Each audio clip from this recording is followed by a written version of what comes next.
What's up, Sauce Nation? It is your boy Hector Flores, and here is our Week 3 recap of the Houston Astros 2020 season. If you guys didn't catch last week's recap, there will be a link in the description so you guys can get caught up for Week 2. And if you want to know where Week 1 is, it's actually on Sauce Sports TV. So obviously, if you guys don't know yet, we've decided to combine all sports into this one channel, so it's no longer just going to be Texans talk. This is where we'll be talking about Astros, Dynamo, Dash, Rockets, Texans, all sports, only Houston.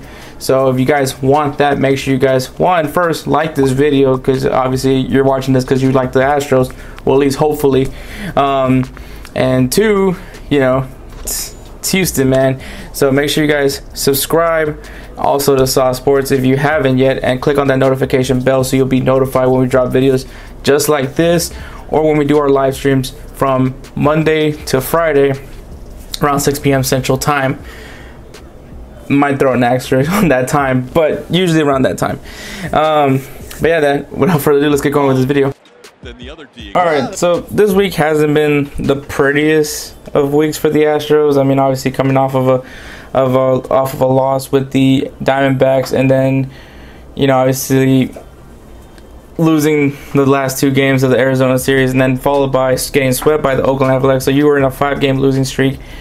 Doesn't help, but I mean, you know, this is where the Giants series needed to be kind of that confidence boost, and I think it did its job. I mean, you won the series.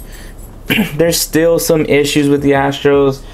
I'm still going to harp on the hitting. I think the hitting needs to get better. I mean, currently they're ranked 29th in the MLB in runners left on base, which obviously is the second worst ranked to be in, because there's 30 teams in the MLB. Number 30 is the New York Mets, by the way. So I don't want to be saying, well, at least we're better than the New York Mets, because that's not much to brag about right now. But the Giants series essentially was to get some confidence. You're going up against basically not a great opponent, and you could just feed off these guys, get some confidence, get some hits in.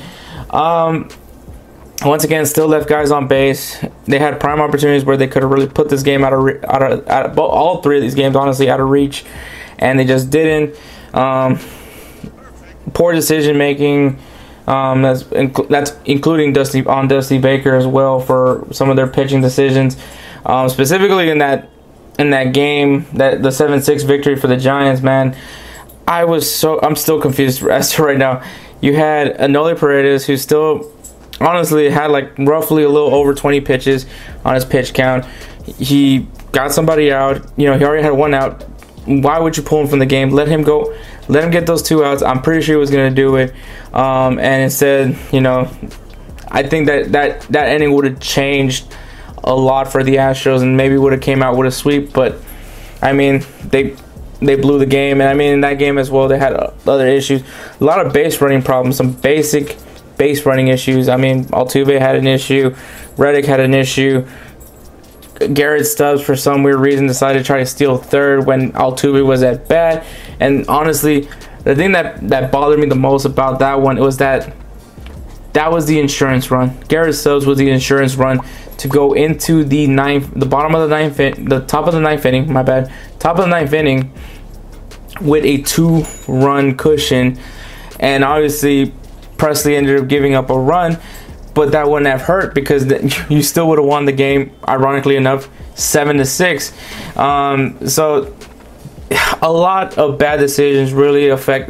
It wasn't so much that the Giants won that game. I mean, obviously they did win the game, but it was also the Astros just losing to themselves because they made really poor decisions that really altered how this game was going to end. But obviously they went in and played honestly a really good game against the Giants. The hitting, once again, is an issue for me, but they kind of got it together near the end. I mean, Martin Maldonado, man, that's all I gotta say, man. Martin Maldonado just continues to be just such a star, man. He's not gonna win MVP in no shape or form, but he's such an underrated piece for this Astros team, and I'll probably bring up on this also in the storylines as well as another player. But let's get going with the storylines. Alright, man, so here are the 3 storylines that I want to talk about. The first storyline is going to be Zack Greinke, man. This isn't like anything like specific, but this is just a Zack Greinke appreciation storyline. The fact that I like Zack Greinke, but this was probably the week of Zack Greinke. The Oakland A's series, obviously, if you guys didn't see, there was like a bunch of pictures of him between innings that he would actually go and sit in the stands at the Oakland Coliseum, and he was sitting next to a bunch of cardboard cutouts. So there was like a lot of pictures of him you know, with the cardboard cutouts. So I found that amusing, and it just kind of goes with the fact of the character that is Zack Greinke. And then the other thing, so I noticed it from the Los Angeles Angels series. Yikes, I really just call them the Los Angeles Angels. I just did the Anaheim Angels series. I noticed something that I guess people are just noticing from the Oakland series and now the San Francisco series. Zack Greinke is calling his pitches, and I find that very interesting.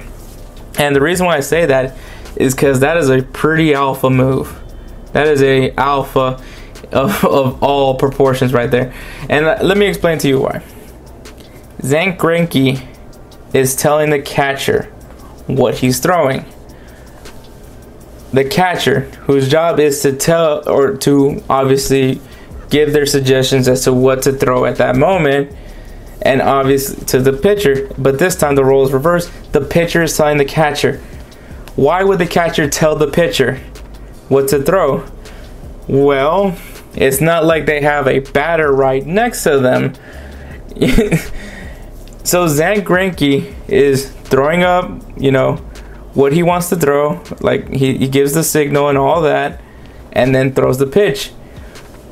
Not only is the catcher seeing this, but the batter is seeing what the call is. He's seeing, oh, he's gonna throw that, and he still gets them out. Come on, if you don't realize how much of an alpha move that is, I don't know what else to tell you. But yeah, Zack Greinke, that's the first person.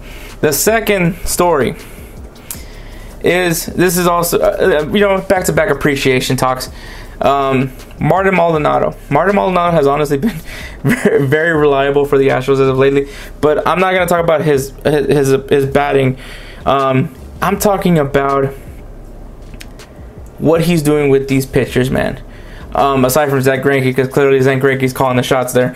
But I mean, obviously, with the situation that we're in with these young pitchers, obviously you guys know that I'm very high on Brett Strom, and I know that that's a very pivotal part of all this. But also Martin Maldonado, the fact that he's just really good with working with pitchers, and he's really helping get them confident. But the one thing that I want to be more specific with this is the fact in Lance McCullers' game against the San Francisco Giants, Martin Maldonado just had like a talk with him and told him, let me call the pitches. You just think about throwing them. Don't think too much. Just let me tell you what to throw, and you just throw it. And he had a really good game, and it just shows that, you know, just trust Martin Maldonado. Maldonado will set you up for success, and he showed you that he can. But yeah, so I think once again, this is me saying that I think Martin Maldonado is just a very crucial piece, such an underrated part of this team. So I honestly will say, put some respect on Martin Maldonado. And the third story, and the final story, I mean, we have to talk about it because it happened. I don't want to call it a brawl. I don't think it was a brawl. I don't think it was a fight. I don't think a scuffle would be the right word. I think I'll just call it Ramon Laureano's charging, I guess is the one I'm going to say. So I'm just going to try to put this in a context so you guys can really understand what happened. So in the Oakland series, Laureano has been hit 3 times in that series. The 1 being on the second game of that series, and 2 being in that third final game in the series. And 2 of those hits came from Castellanos. The one being the second game of the series, and then the other one being in that last one, which was kind of the icing on the cake for Laureano. And so Laureano already said in the interview that he understands that those pitches weren't intended for him, but obviously, you know, it's not fun to get hit by a baseball. So he was frustrated. He said, he started saying some things, but that was it. There was nothing else from that. And then as he's at first, over at the dugout, Alex Cintron is chirping it up on Laureano. And obviously they're looking at each other. And according to Laureano, Alex Cintron said something about his mother in Spanish. And that's basically what started him to go and charge the dugout for him. But before Laureano could even get to Cintron, Dustin Gardner, I won't say tackle him. A lot of people said he tackled him, even though Dustin Gardner actually did used to play free safety in high school. So fun fact there. But Dustin Gardner basically just wrapped him up and covered him to make sure that no one would hit him. He was just basically trying to make sure that things didn't escalate further than what it already was. Obviously, you guys know Dustin Gardner last year was with the Oakland Athletics, so obviously he was teammates with Ramon Laureano. And another fun fact, Ramon Laureano is actually part of the Astros farm system. The Astros traded him to the Oakland Athletics to get Bailey, I believe. At least that's the one player I can think of right now, if there was anything else in that trade. But they got relief pitcher Bailey from it. And so a lot of connections, man. A lot of connections with this moment. But yeah, so that's what happened. And the MLB decided to give Laureano a 6-game suspension and gave Alex Cintron a 20-game suspension. And for those who don't know who Alex Cintron is the hitting coach for the Houston Astros. And I say that like that because the fact is that you guys obviously know I'm not a big fan of right now of currently how the Astros have been hitting, especially with the numbers of runners that they have left on base, the number of opportunities that they had to really put some games out of reach, and they obviously didn't.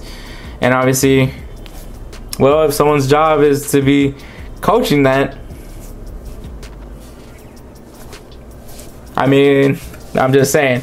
But it's gonna be, it'd be really funny if Alex Cintron, with him being gone, and all of a sudden the Astros their hitting gets better. I'm just gonna put that out there. It might be really. I'll be laughing. And if that doesn't tell you to fire Alex Cintron, then I don't know what will. Yes, I don't like Alex Cintron. I don't like him one bit. If it's true that he spoke about somebody's mother, I mean, that dude is definitely a grown man. I mean, Ramon Laureano is like 26 years old, and I understand that he needs to know better. But it's one thing for to expect a 20-something-year-old to know better.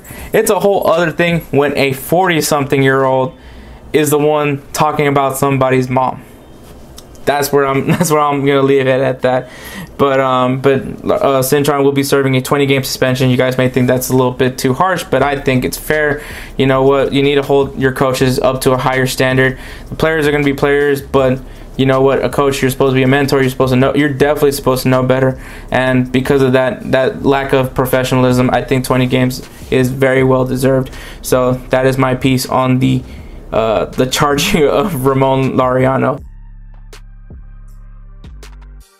So that is the weekly recap. Astros will be having a day off on Thursday and then be going into a weekend series with the Seattle Mariners. Another easy opponent, a series that needs to be taken well advantage of so they can get some more confidence in it, because they will be taking on the Colorado Rockies. The next series will be after that. So obviously this is your weekly recap. Make sure you guys like this video. Obviously, if you guys really enjoy this, tell me in the comment section. Tell me what you guys think about this week. You can guys tell me your 2 cents on the Ramon Laureano issue, or tell me who you guys want to highlight from this week. I'm pretty sure a lot of people are going to be talking about how they don't like Dusty Baker, and honestly, I don't blame y'all. But to be fair, man, I know why Dusty Baker is here, and that is because he's likable enough for the Astros not to get as much hate. And also, he stands up for his guys. I mean, I'm not sitting here and telling you that this guy's a mastermind. Far none from that. But I mean, like, he's a likable person. He's a player's manager. He's going to defend the hell out of the guys. I mean, you saw what he's done so far with the Astros players. But do I think there's better options? I know for sure, yes. But I think for the situation that the Astros are put in as of right now, he's the right guy for this situation. Not necessarily game-wise, but I think of the situation. But yeah, so make sure you guys go into the comments, tell me what you guys think.